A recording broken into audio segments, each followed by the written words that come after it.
Let's create the functionality that will authenticate that user we created.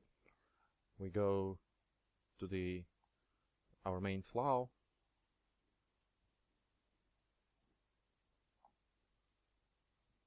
and open our flow definition file. And okay, what we see here. Here's our view state for sign up with the view attached and the modal. So the first transition is transition back to the sign in form, and second is events that listen for confirm sign up events, and it contains the evaluation of following expression. So when we catch the following event, we create the user, and if create user operation were successful, then we redirect the user back to welcome view state, which is sign in. What we will do now, instead of redirecting to the welcome view state, now we will redirect its user to authentication action state. So I will type in here authentication and create new action state. Hit the control space, and the first is action state, and you can read the documentation of that tag. A state where one or more actions are executed. So this is a step where we do some logical operations, like a short explanation. So I click on action state, and the identifier will be this one, and inside that we will evaluate another expression which will contain the service invocation for authentication. So evaluate expression,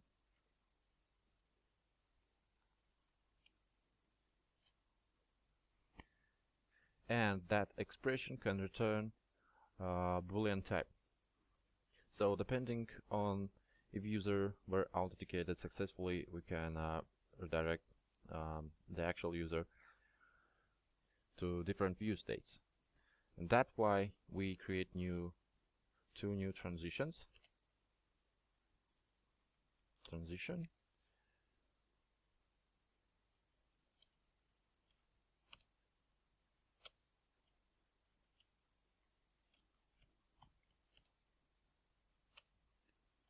On to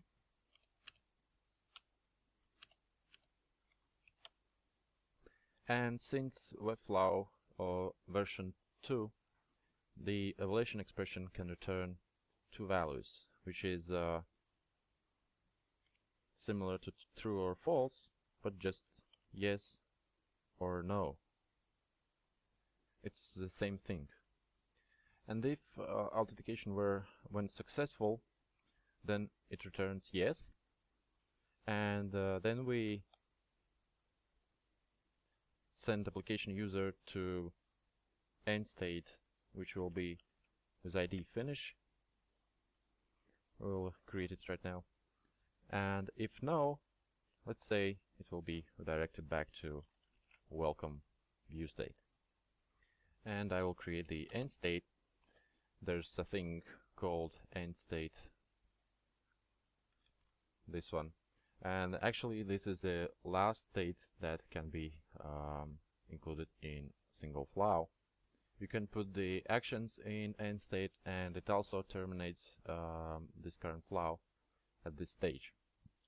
So let's put this tag here, and the end state ID will be, like I said, finish, and on finish end state we will redirect to view with some interesting value in it. So we type here that we wanna redirect to some external context. So we type external redirect. So external redirect colon, and here we put our account flow ID. Okay, good. And one single thing that we will forgot is expression. And here we wanna invoke some authentication service and pass that object instance to that service to authenticate it. So we don't have any services yet, so I will put here the initial service being name, which we'll create later, and it will be like user authentication, user authentication.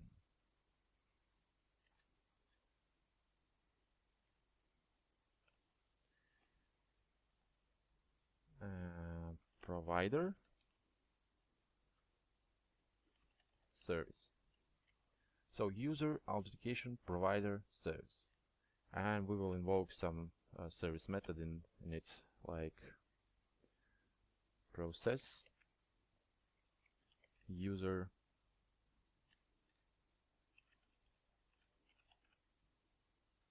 authentication and path the user object instance. Good. I will save it. Good. Once more. So we hit we pressed the sign up button and we ended up here. First, the expression will be evaluated. User will be created successfully, or the user creation will fail.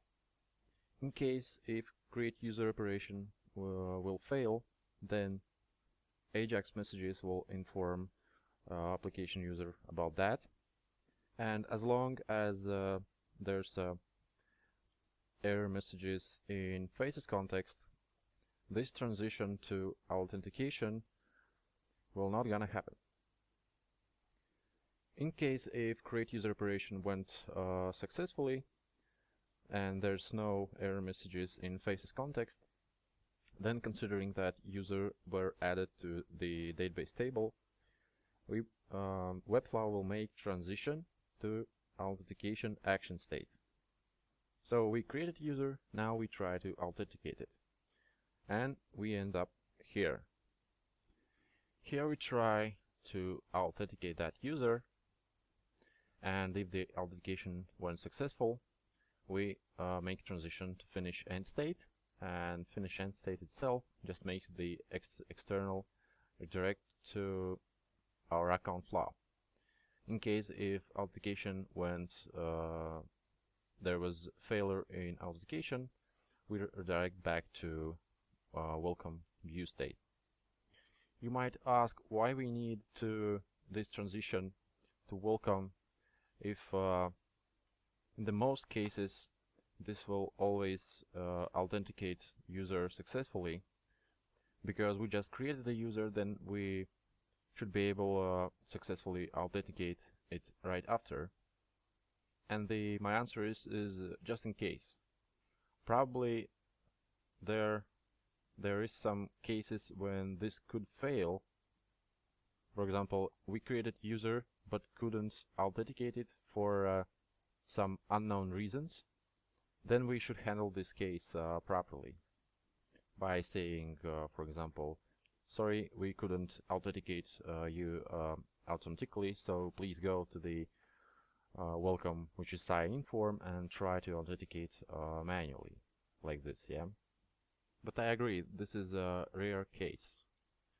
Usually it will go this way. So we create the user, we authenticate it, and then send the actual user to his account. 3 steps. Probably you can look at the flow graph, which looks like this. a little bit disorganized.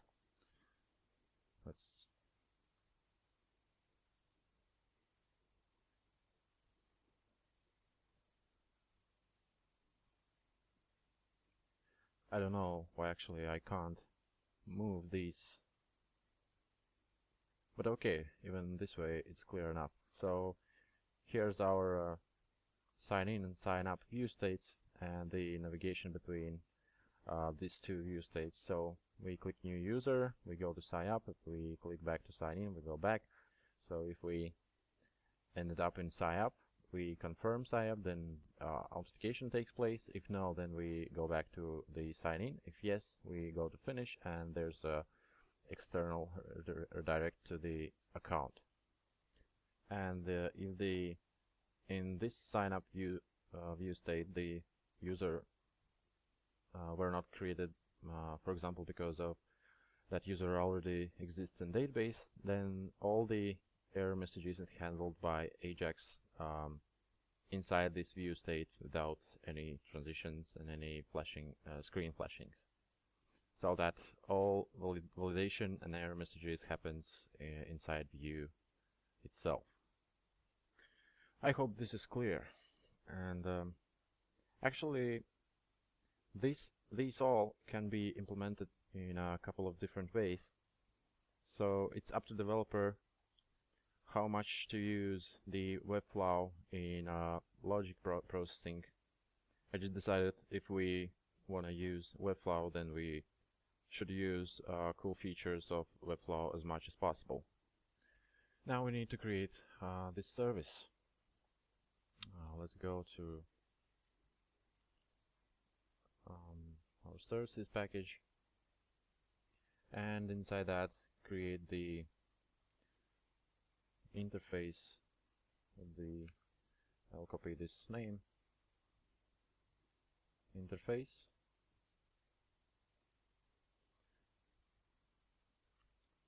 the capital letter, finish.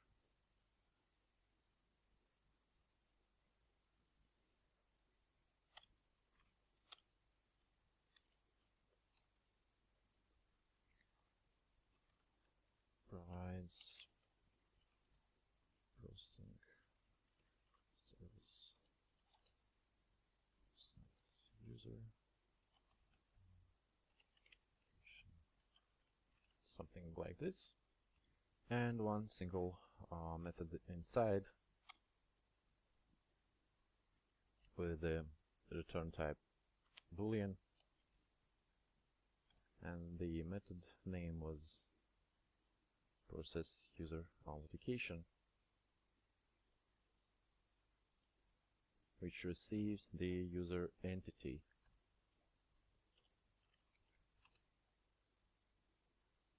User entity.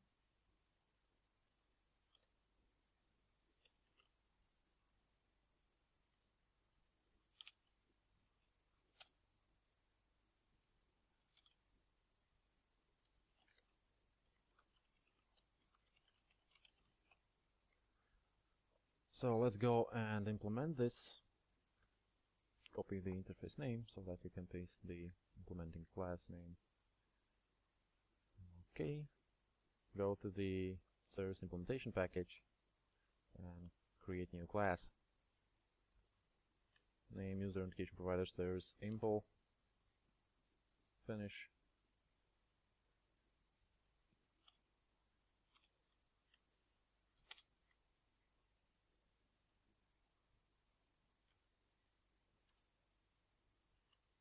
Let's implement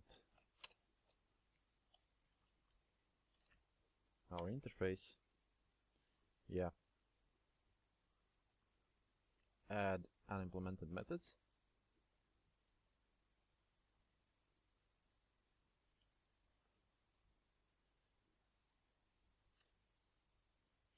We will provide the implementation of that method, but before we need to add another service here in a class, which will be private field,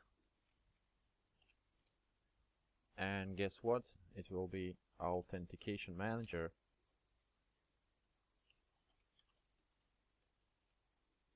interface from the Spring Framework Security authentication.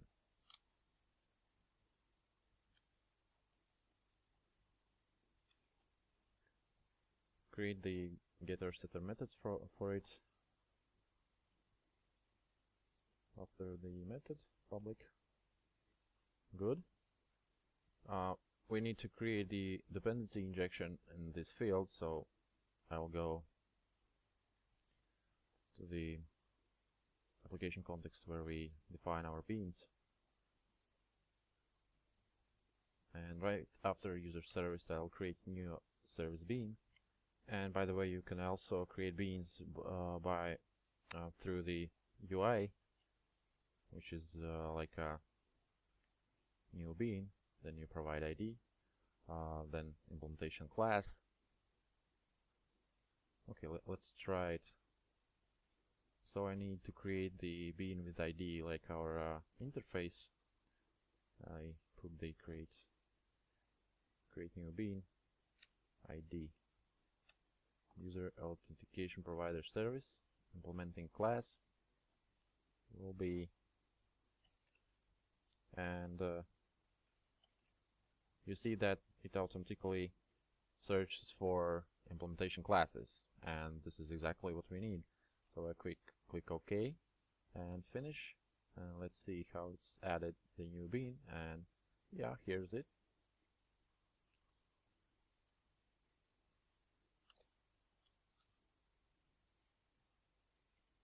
And this is exactly what we will use in our flow definition file here. We use that bean reference defined here. I think it's clear. And as I said, we need to inject the implementation for that authentication manager interface. So we put here property,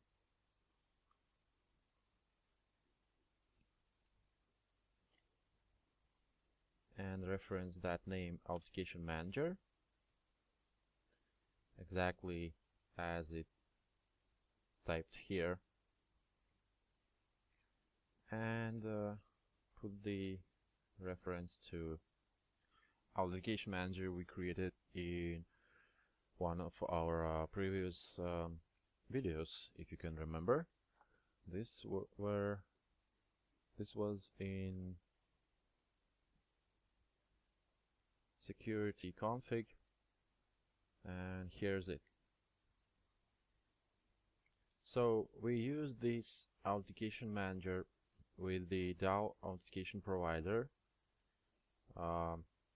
where we use our own user detail service implementation here. So I copy this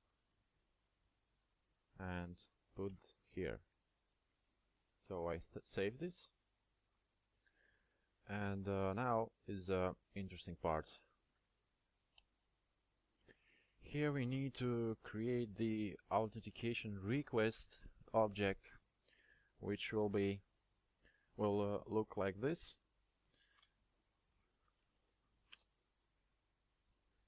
We need authentication interface from Spring Security Core package, and we'll call it request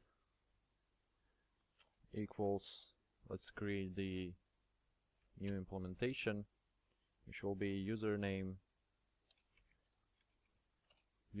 password filter not token, this one, username password authentication token. Enter, and I must pass the username and password to the constructor of that class, which I get from our user entity we receive in that method.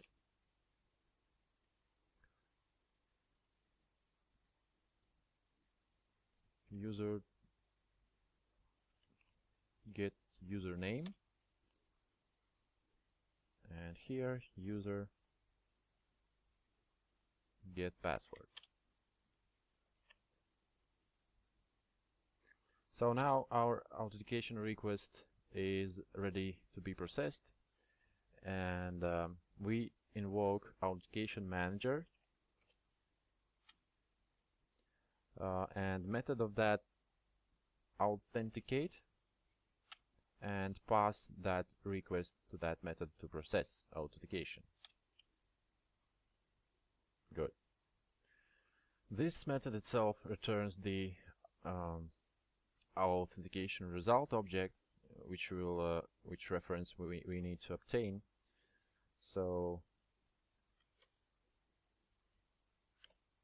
and I call it result. So I put the request to authenticate and got the authentication result. So now when we have a result, we can set the authentication session to our security context, which we will do by following.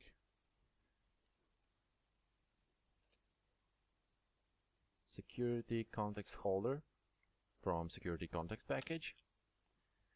So we get the context and set the authentication, and we need to pass that authentication result object here. Good. And we return true at this point. But the authentication can go wrong. You see that authenticate method can throw the authentication exception, and this is thrown in case if user can't be authenticated, probably because it does not exist. And that's why we need to properly handle this exception in our logic here. So we need to define the try catch block. Let's see. Try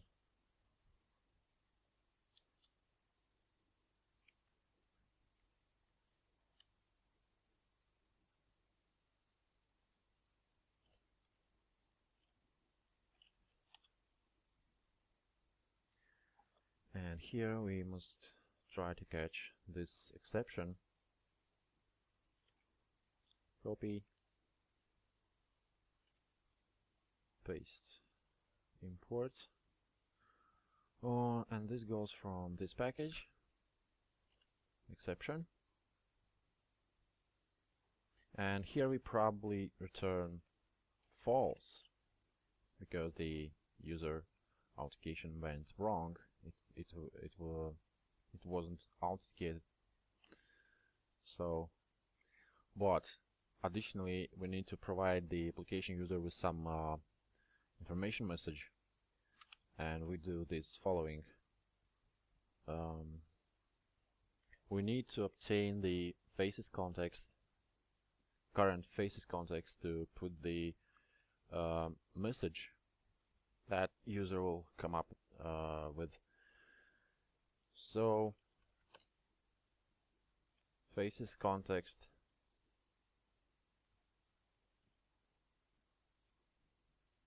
from JavaX faces context package, get current instance,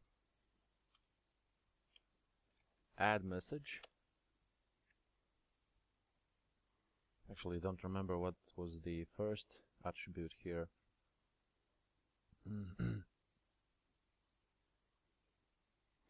Yeah, I think this was the identifier of the message component, which actually we do not need now. So I'll put here null, and in the second we need to create the new faces message instance.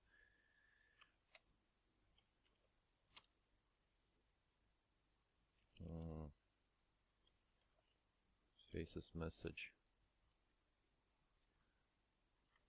This one.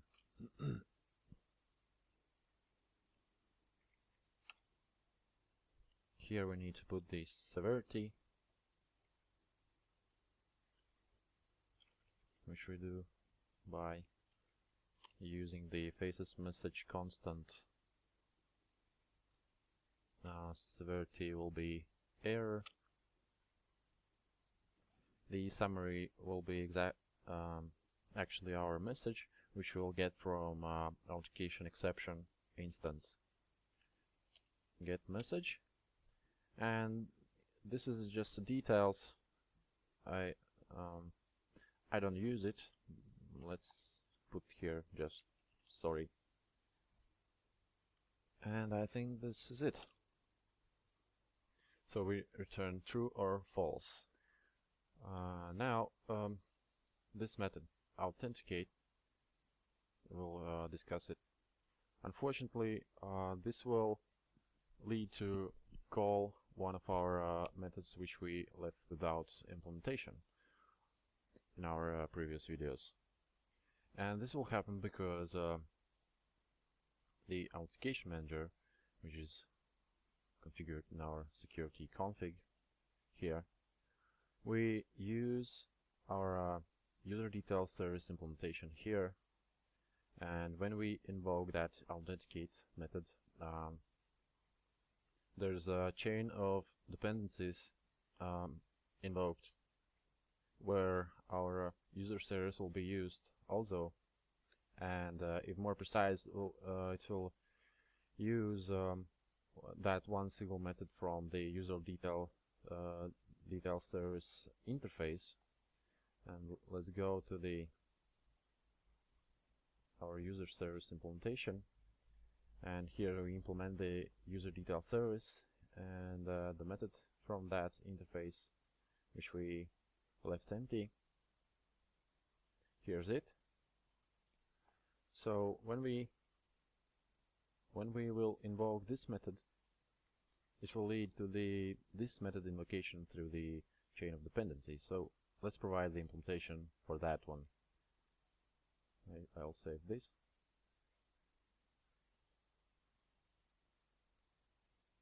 And the main objective here is to return the constructed user details implementation. And the simplest one, user details implementation, is the user from the Spring Framework Security Core user details package. So I'll create instance of it, and user details, create new instance.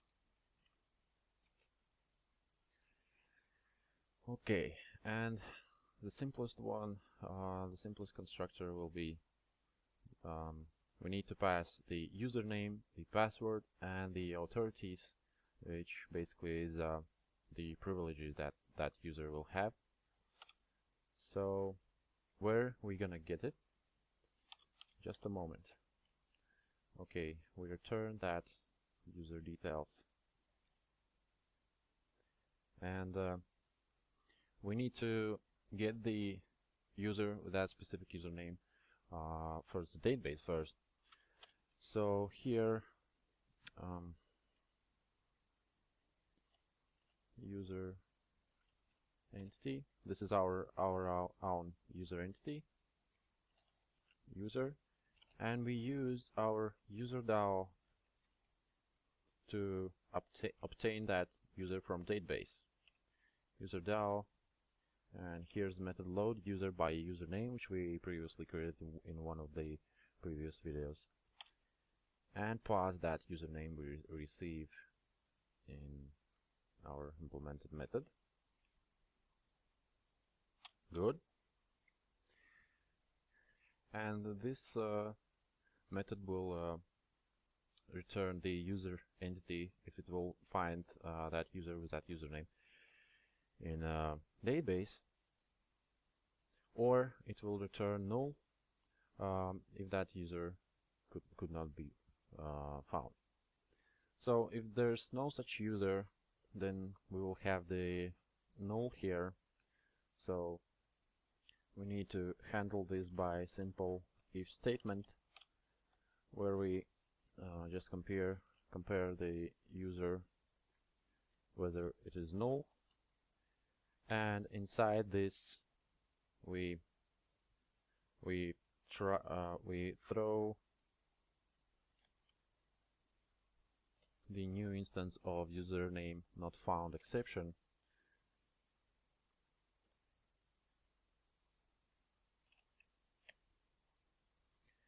to which constructor we pass some message, and we will use here string format method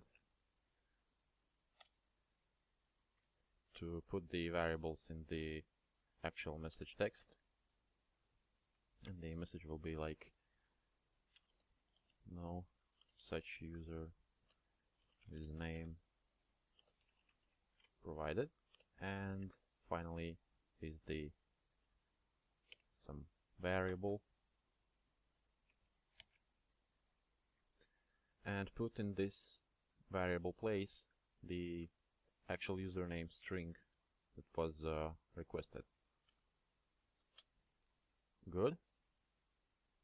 So if the user is not null and we do not throw the exception, so luckily we end up with the username and password, which we can obtain from the user entity. Username, user get username, and here user get password, and we still need the authorities, and for that purpose we will create the collection of authorities where I'll put one single authority. So it is collection from Java util package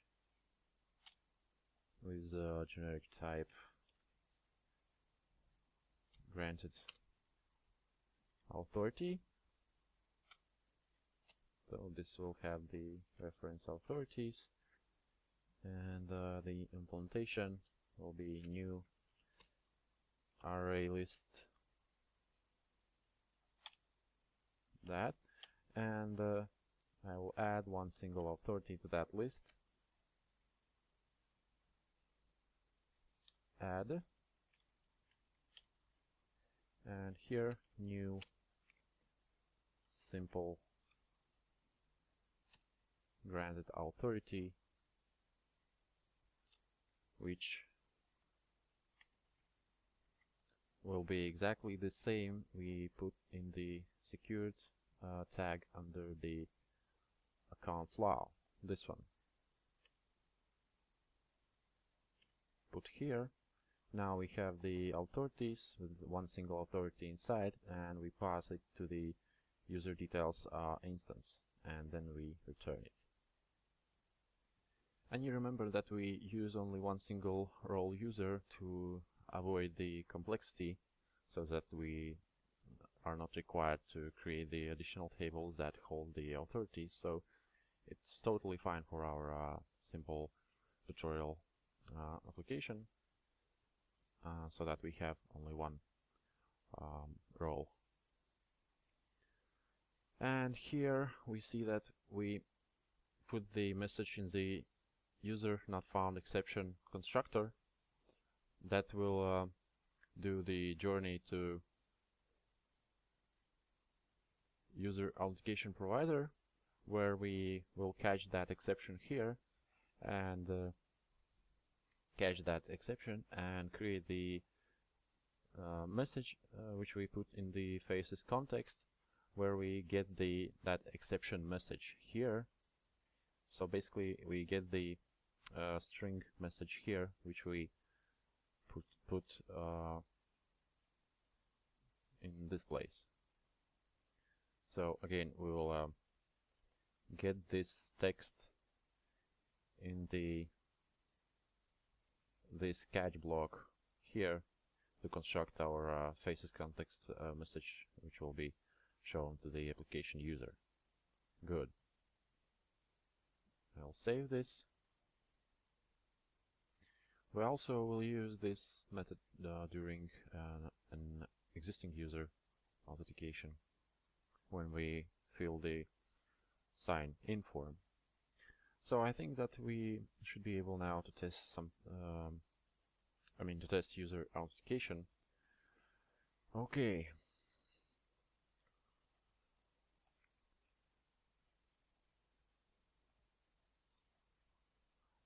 Yeah, also I will make some changes in the index.jsp,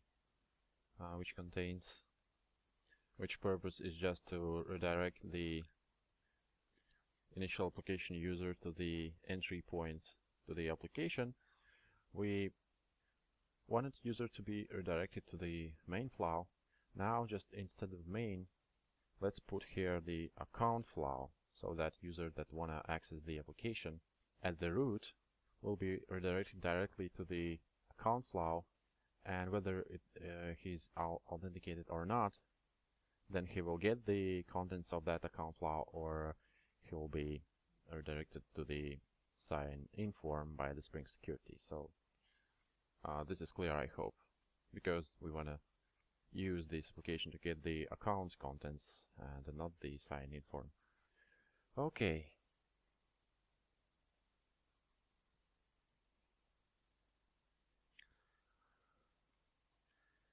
Let's compile the application and see how it beautifully works, I hope.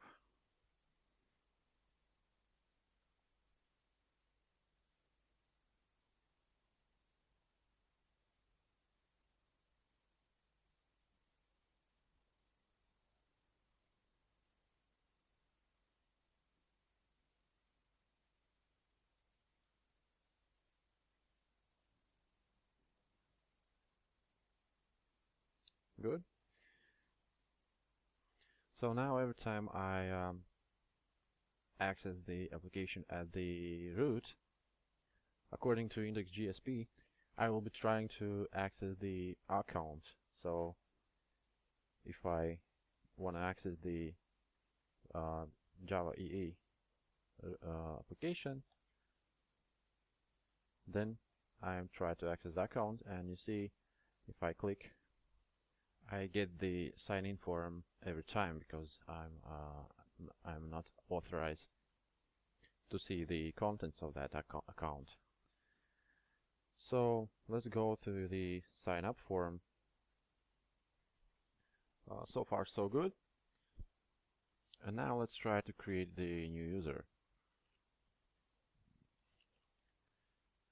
First, James Hetfield.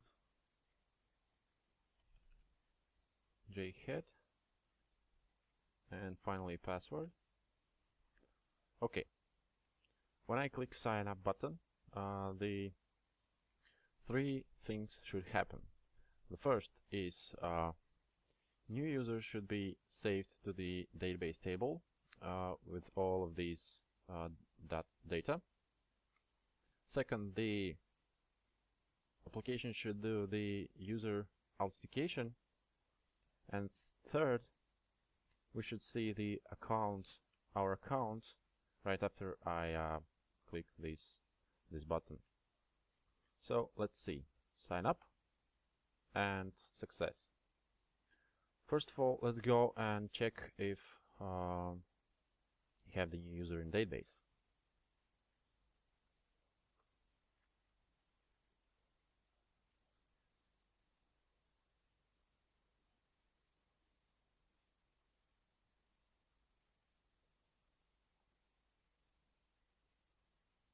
And here you see under number 4 the user details, user data that I just created, James Hetfield, with the username jhead and the hashed password. So the first step is successful. The user is saved to database.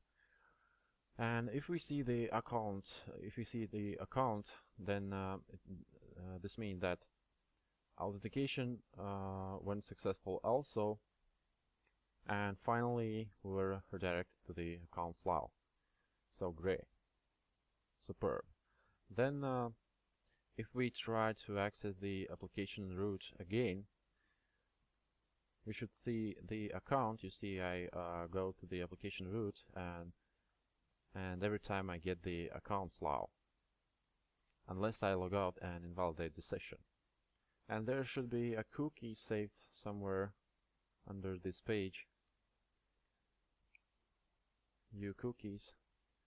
And you see the Java session ID is saved in that small cookie file. And you see the contents, and the contents is the ID itself.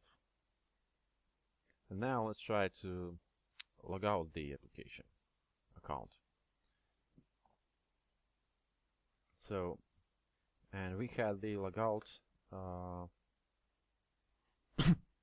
We had the logout functionality, if you remember, under the URL, which is app logout. Then we should go to our URL string and type here logout, and then the logout should be executed, and we should be redirected back to the sign-in form. So I hit enter, and here we are, back to sign-in form.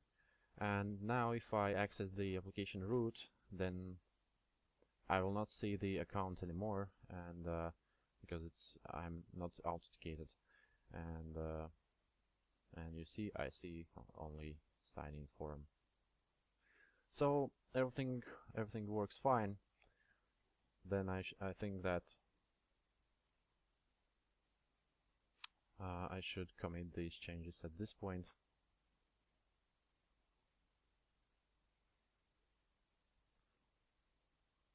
Commit, create the account flow, configure Spring Security, protect account flow, and create the authentication.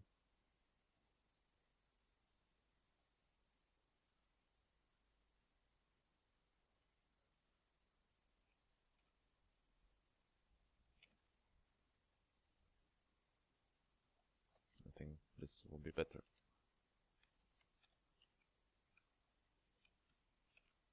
Okay.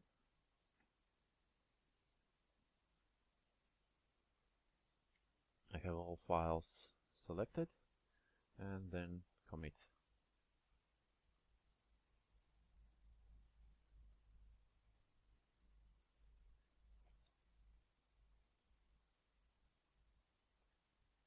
Great. Now I am synchronized.